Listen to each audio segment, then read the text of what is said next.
Pokemon was one of the key games from my childhood. Countless memories of roaming around, catching anything that even remotely looked like a dragon, trading with my friends. It was incredible. Even now as an adult, I still go back and play through the old games occasionally. What if we were to take one of my favourite games from my childhood and put it into one of my favourite games as an adult? Well, that's what we're doing today. Let me explain. We'll be following the key concepts of Pokemon. First, we'll pick our main skill, or our starter Pokemon, from 3 randomised options. Then we'll start progressing through the game, beating certain checkpoints or gym leaders for a reward. After beating all 8 gym leaders, we'll face off against the Elite Four of Path of Exile's endgame bosses, to claim our title as Path of Exile's champion. But that sounds easy, right? These days, people like to play Pokemon with what's called Nuzlocke rules. In these rules, you can only catch the first Pokemon that you find in each area. So in this challenge, I'm only going to be able to take a single item out of each area. I've allowed myself to identify as many items as I want, and I'll have infinite wisdom scrolls to do so, but I can only take a single item from each zone, and buy 1 item in each town. I'll be completing the campaign, and then 1 of each map within the Atlas. After that, it's time to face the Elite Four, no side content. And in terms of currency, I am allowed to pick it up and use it on maps, and can also use it to finish any items that I pick up, meaning that I could exalt an item or craft on it, but that's it really. And as for the rewards for each gym leader, I'll be receiving a gold reward to gamble with Faustus for items. This is a solo self-found run, but I'm going to be playing it in Trade League just so that I have access to the gold and so that all the prices on Faustus won't keep changing. 1 armor piece is around 2.5k, so these gym badge rewards seem fair. And that's it for the rules. So first up, we need to choose our starter. I'll be using a random skill wheel to pick 3 skills for me to choose from, so let's spin the wheels. Somatic Shell, Fire Trap and Shield Crush, a red, blue and green option, pretty fitting. Fire Trap and Shield Crush are the only actual options here. I think we pick Shield Crush since it allows us to stack some defense naturally for our offense, and traps are a little bit overpowered. So let's finally get in game. I'll be picking the Duelist class so that I can eventually pick the Gladiator Ascendancy. I feel like this Ascendancy gives a lot of defensive and offensive power for builds with very little gear. And speaking of gear, there's our first item of the challenge, our starter weapon. We move on and ethically kill Hillock without a skill gem, and then head into town for our reward. Sadly, only the Marauder gets Shield Crush as a reward here, so we're going to have to use one of my other characters to mule it over. Now, since I'm in town, I can buy 1 single item as my item of this area, and it's going to have to be a shield just so that I can even use my Shield Crush. So, I'll buy this Goat Hide Buckler. And for once, I've actually remembered to put my MTX set on at the start of my journey, not midway through. I work my way through the early areas, grabbing myself a rustic sash for more fizz damage, a pair of gloves with some max life, a coral ring for some life, and a new chest wait, what? Get the hell out of here. Goddamn auto-equip. It's surprisingly hard to find anything useful early on. Something as simple as a white iron ring is actually a great upgrade, since damage is going to be my biggest issue in this build.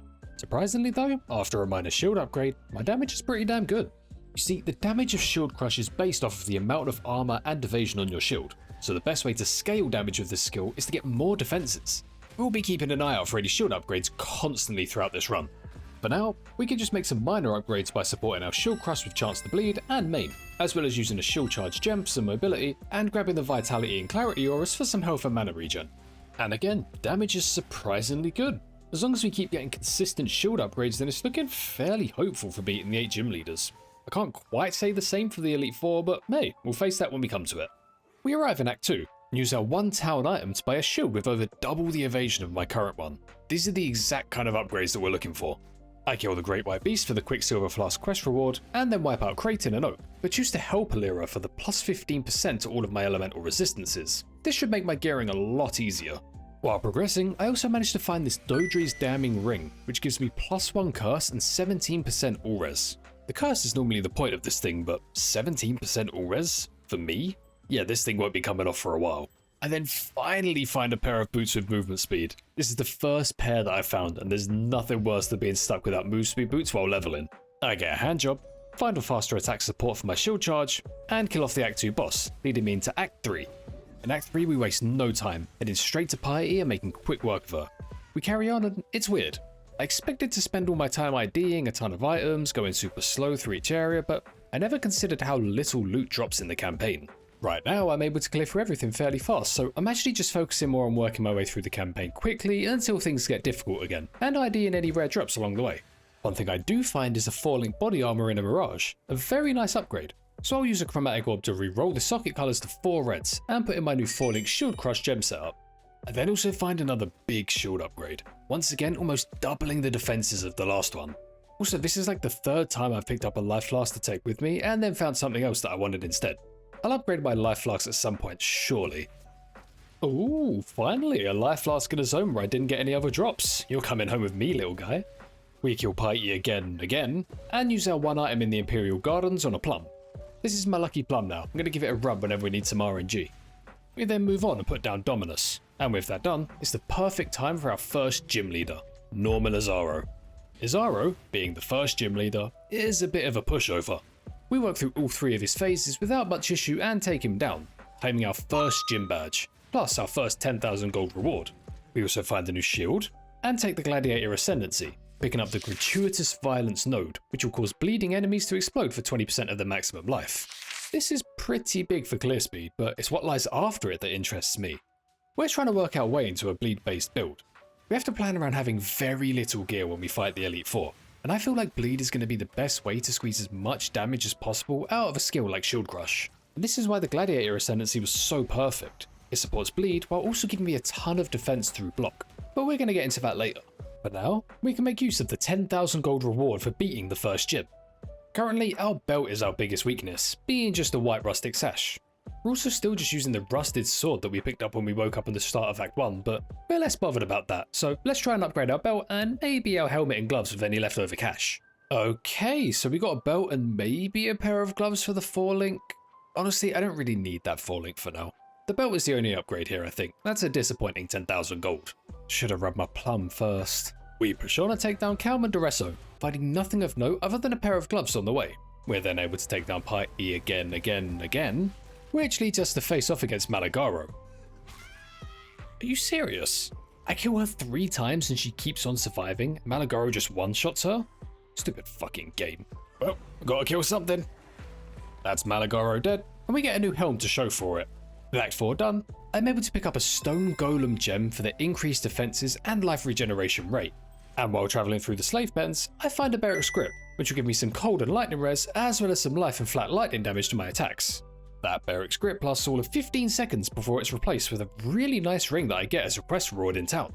In town, we use our 1 item here to buy a life flask upgrade and start to close in on our next gym boss. Do these handsome chaps count as picking up 2 items or 1? I need to stop making jokes about the Balls quest item. I'm slowly killing everyone's innocence. Speaking of killing innocence, after he's dead, we carry on through Act 5 till we finally reach the next gym leader, Katava. Now, Katava isn't too tough, but he does make it clear that my damage is starting to fall off. Where earlier I was crushing enemy health bars, now I'm only picking away at them. It takes a little bit longer than we'd like, but we take him down and earn our 2nd gym badge. We enter Act 6 with another 10,000 gold in our pockets, and we take that fight of Katava as a good reason to gamble more shields. Wow, none of them rolled with % increased armor. Guess I'll just use this one and craft % armor on myself. I start clearing through Act 6, moving a lot faster now in terms of act progression. Previously, I was all about getting every little upgrade, but I've realised that all of these items are just temporary. Taking it slow, carefully picking through items only really matters in maps where any item could be a permanent one. We engage a Kurui War God, and look at that. The difference a shield upgrade makes, it's actually insane. We find a jewel with some all res and another nice shield. This one isn't some crazy upgrade, but it does have 50% increased chance to block, which is a massive defensive bonus. We just need to quality this one up. And that was pretty much it for Act 6. On to Act 7. Act 7 really wasn't too impressive. Since I'm starting to move through the zones a lot faster now, I'm really not finding much loot to identify, so I'm pretty much just skipping on taking an item from each zone for the sake of leveling speed. We do manage to find a decent pair of gloves in a Mirage before moving on to Act 8 however. And now that we're in Act 8, we can face off against the 3rd gym of this challenge, Cruel Lab Azaro. Similarly to the normal Lab Azaro, we work our way through this pretty quickly, and when we face off against the gym leader, he really doesn't stand much chance. Although once again, Azaro does a great job of pointing out that my damage is getting a little bit low, right before he falls. Luckily, defeating him gives me the ability to pick up the Jagged Technique Ascendancy. When you're bleeding in PoE, moving punishes you heavily, causing you to take 3 times the base damage of the bleed. The same goes for enemies, but it's hard to make them move consistently. Jagged Technique makes all bleeding we inflict aggravated, which means our bleeds will do damage as if the enemy is moving for their full duration. This will make our bleed build far more consistent and comfortable to play. Carrying on through Act 8, and we find a 5-link body armor. It's an evasion base which isn't great, but maybe we can make it work? Also, it's gotta be said, Mirage has been incredible during this challenge. Rare items are quite rare in the campaign, especially during the first few acts, but Mirage almost guarantees at least 1 or 2 rare items to look at. And now that we're in the later sections of the campaign, it can start guaranteeing me things like 5-link body armors. Honestly, just a VIP mechanic so far. Like again, another upgrade from Mirage. I'm actually curious how many of my upgrades have come from Mirage now. We also forgot to spend our 10,000 gold reward from defeating Cruel Azaro, and I think a shield upgrade is once again in order. We're doing armor, evasion, hybrid shields, since in total these give more defenses than just picking one or the other. Jesus, none of these were upgrades again. Faustus, buddy, talk to me, what's wrong? We finish off Act 8 without any more upgrades, but we quickly find another nice shield early on in Act 9. We'll craft percent armor and evasion on it. You might have noticed that I'm not crafting the highest tier craft. That's because you unlock that in the Grave Trough map, which I haven't done in this challenge yet, so it feels a little bit unfair to use that high level craft. I'll quality it up and that's another damage upgrade. Not long after, and we find a pretty respectable pair of gloves. And also somehow find a prismatic eclipse. This sword is actually really good.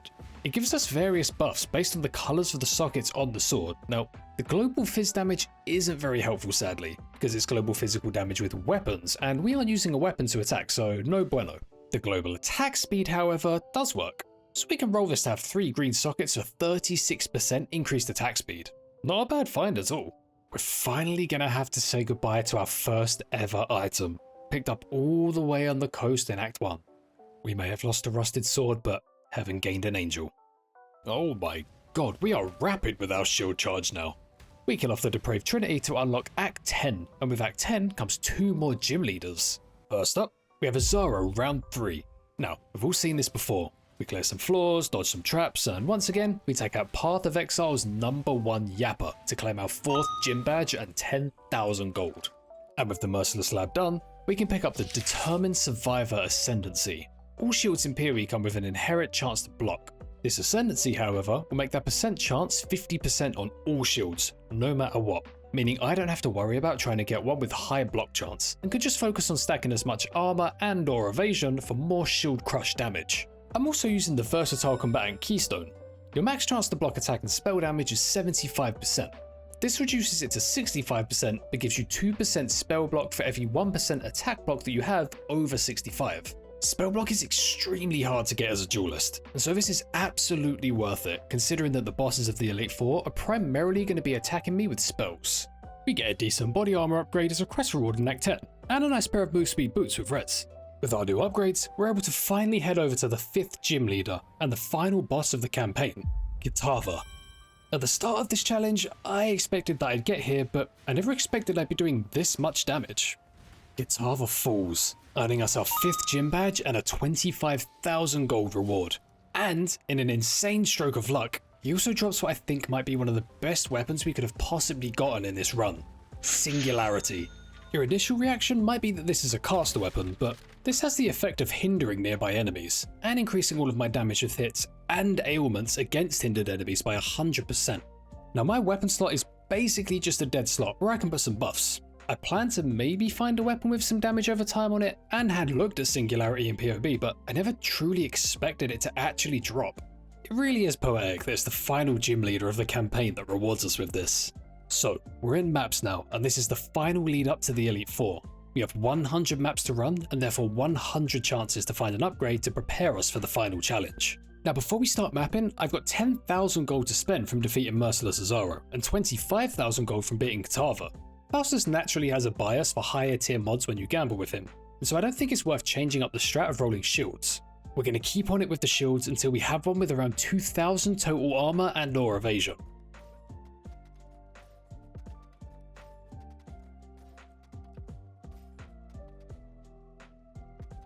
Okay, well, another round of disappointment. We did get this ghastly theatre shield though, which is certainly an upgrade.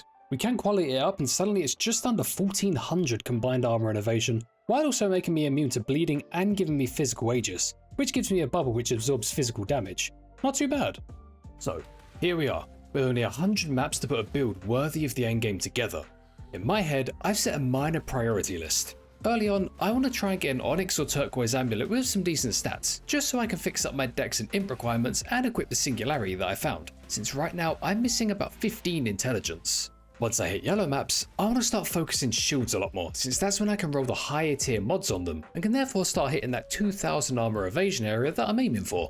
I also really want a 6 link, but I think that's quite unlikely to happen. I'll probably end up with a 5 link thanks to the Mirage mechanic, but maybe we can make a 6th link happen somehow? I don't know. I'm a man with a dream. Other than that, I just want to be able to get as much life and resistance on my gear as possible. If there's any space for some extra damage mods, then I'll definitely be trying to snatch those up too. Luckily, in T1 maps, I'm able to find an Onyx amulet with some nice life and a little bit of int, which allows me to use that Singularity. I also found a new ring with some life, res and fizz damage. In T2 maps, we find ourselves with an armor evasion 5 link body armor, meaning we can finally add brutality into our shield crush gem setup for a huge damage boost. I also find a new belt with some decent life and a little bit of res, and that's all for the T2s. T3 maps now, and I realise that my resistances are already way overcapped, meaning that I have a ton of room to just aim for life and extra damage mods on my gear. I really didn't expect this. In fact, I had planned to use Purity of Elements in the build just to fix this problem, but it's completely unnecessary. Not having to use Purity of Elements frees up the mana to instead use the Malevolence Aura for more damage over time and skill effect duration, making our bleeds more potent. We also upgraded one of our life flasks to a Divine Life Flask since nothing else was really dropping. And on that note, it seems to be getting harder and harder to get upgrades now. Most of our gear is at that point where it has some resistances in life but still isn't that great. Finding items that are genuinely good is actually quite tough. In all of the T4 maps that we did, we managed to find one good helmet with high life, int and some good res, and that's literally it. We'll put a cast when damage taken Immortal Call setup in there just to give us an extra layer of defense. As we work through T5 maps, we get enough points to actually do something with our Atlas passive tree. I've blocked all of the League mechanics except for Ritual. I feel like Ritual is a good way to potentially get some really high value loot out of each map without much investment, at least when compared to most other mechanics. And before you say Essence, that just feels cheesy. We've also left Blight available so that we can farm up some oils. Oils can be used to anoint your amulet, allowing you to pick a single passive from anywhere on the passive tree and allocate it. You just need the right combination of oil colours. Hopefully, I can farm up a nice range of oil colours by the end of this to get a high value anoint. Ritual immediately starts paying off by giving me an offering to the goddess. This is all I need to be able to take on the final battle against gym leader Azaro in the Uber Labyrinth. Now, Azaro has been fairly easy so far, but this time isn't quite as simple. My gear is incredibly basic for this challenge, and my max life is quite flimsy, so a good strong hit against me is more than enough to end this attempt. On top of that, the labyrinth resets its layout every day, along with Azaro and his choice of weapon. You can spawn with a sword and shield for a balance of attack and defense, you can dual wield swords for fast lower damage attacks, or you can have a two-handed mace for slow high damage attacks. Today, he's got his mace out, and he makes sure I'm well aware of that when he almost turns me into a stain on the floor in the first few seconds of our fight. Luckily, I survived the hit, albeit with a minor head injury, and then managed to survive long enough to take down the inspirational Yapper once and for all. Yapped in America. Yappuccino. He's speaking Japanese. Captain Yap Sparrow. Yakin. With that, we've earned our 6th badge and the 25,000 gold reward that comes with it, as well as our final ascendancy point, which we'll put into more than skill. This makes our chance to block lucky if we've blocked recently.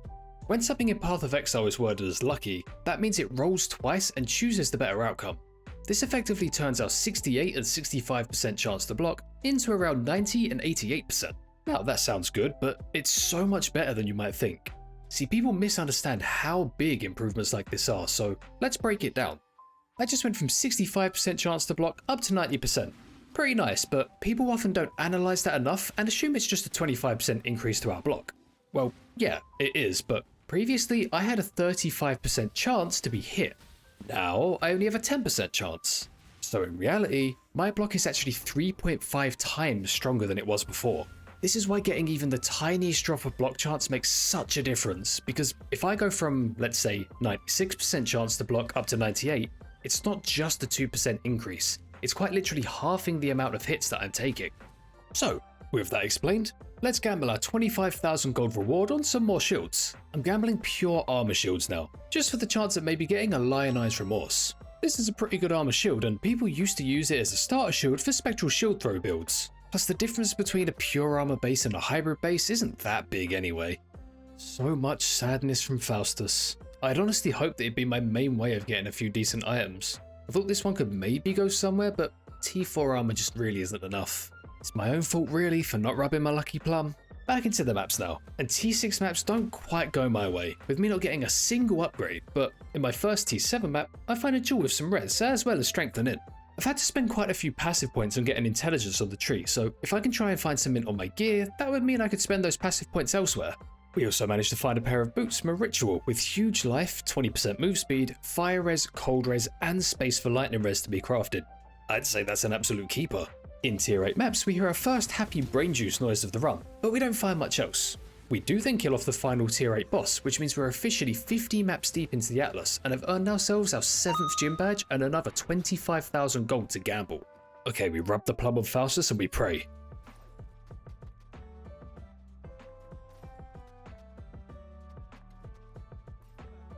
Okay, we got a couple of decent options here, although I'm pretty sure this one on the left has way more potential than the other one, so we're going to go with that. I'll craft on percent armor, and then hit it with that divine I just found, to see if I can bump that 311 flat armor up just a bit. Okay, just above average on the flat, but we'll absolutely take that. It's just under 2,000 armor total, so it's roughly around the range we wanted it to be. I'm going to say that's our shield done, but I am absolutely still going to be checking shields, just in case I find something like this, but on a better base. So at this point, I'm just looking for items with a really high life roll and some res. My max life is going to be a major issue in the Elite 4 fights, since right now I don't think I'd be able to tank a single hit of any kind from them. I'm also still hunting for that 6 link, although again I'm still very doubtful about ever getting one. In T9 maps, I find a belt with a ton of max life and some res. It's also a rustic sash, which is perfect for me since global physical damage is a great way to scale my overall damage right now. In T10s, Ritual gives us a ring with a bunch of life and a little bit of fizz. And in T11s, Ritual also gives us a new jewel with some life, attack speed, and some damage over time. Then things go horribly wrong. We clear through every single tier 12, 13, 14, and 15 map without finding a single upgrade worth taking home with us. But then in T16s, I find a coin of power. We can use that on our Shield Crush to imbue it with a random level 1 strength support gem. Okay, I don't know how often we'll be on full life against the Elite 4, but hey, there's some potential for extra damage there. In my final T16 map, I took a decently rolled body armor with the hope that maybe I can 5-link it myself since my body armor doesn't have any useful affixes. And while searching for that 5-link, I accidentally 6-link it. If I'm catching gear like Pokemon, then that's a fucking legendary. Holy, well, let's use that final socket to add in a swift affliction for a bit more damage over time, and then craft on percent max life and mana, just before throwing an exalt on it to fill up all the prefixes. We've also just earned our 8th and final gym badge of the challenge by completing all 100 maps of the Atlas, netting us 50,000 gold to gamble with Faustus. My gloves are definitely my weakest link at this point, and so I think they're the best option to start gambling. Then we can just see how it goes.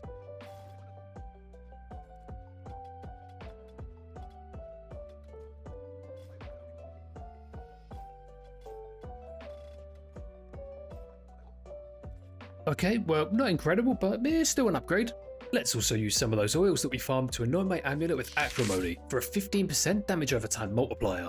And then we can try and use the small amount of Eldritch currency that I found to try and get some useful Eldritch implicits on my gear.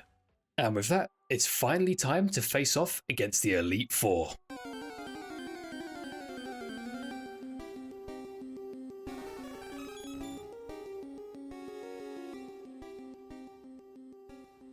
First up is the Searing Exarch, a fire-based eldritch deity whose main mechanic involves disappearing and rolling waves of meatballs at you.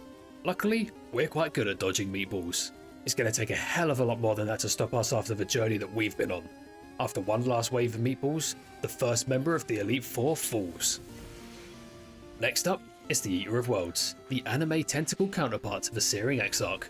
Now this fight is significantly easier for me, thanks to my higher block. The majority of the Eater of Worlds attacks are just small tentacle slaps, which only have a 10% chance to hit me. In general, I can just stand here and pick away at him until he does one of his bigger mechanics, like his laser beam, big tenty slam, or his inescapable doom. But you need to run over a bunch of spheres to energize them. Block carries me quite effectively through this fight, and the Eater of Worlds falls too. Onto the third member, and the oldest on the list, the Elder. Now when I say the oldest, that's not just a pun on the Elder's name. This boss was released all the way back in 2017, almost 10 years ago, and if this isn't an incredible display of power creep, then I don't know what is. This used to be a difficult boss, and now I'm able to just walk in and take him down without a care in the world, using whatever gear I've scraped off of the ground. That's the third member of the Elite Four down, and he was even kind enough to reward us with a pretty nice Watcher's Eye jewel too. And now, for the final challenge, the Maven. Everything up until this point was trivial in comparison. The Maven punishes low gear in a way that the other bosses could just never do.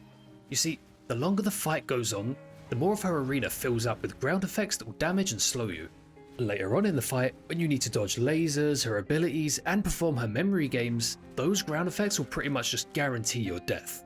I went at this for hours, over and over and over, just trying to get a perfectly clean run so I could officially call this challenge done, but my damage was just too low. I really wanted this challenge to end in victory, but then it kinda hit me that in Pokemon, you need to beat the Elite Four all in one run without dying. Otherwise you lose. It didn't feel right to just keep sending attempts over and over and over at her just for the sake of saying that I did it, because that would just be a lie. I failed, right at the last hurdle. But you know what? This is a Pokemon challenge, and you know what every Pokemon game has? A rival. And I think we just found ours. So maybe we'll try this challenge again sometime. And next time, we'll get the damage that we need to take down our rival and cement our place as the Path of Exile champion. Also, at the start of patch 3.28, I made my first ever video. Patch 3.28 is just coming to an end, and somehow we're coming up to 10,000 of you guys who have subscribed. It's an incredible thought, something I'd never believed when I started this, and it truly means the world, so thank you all.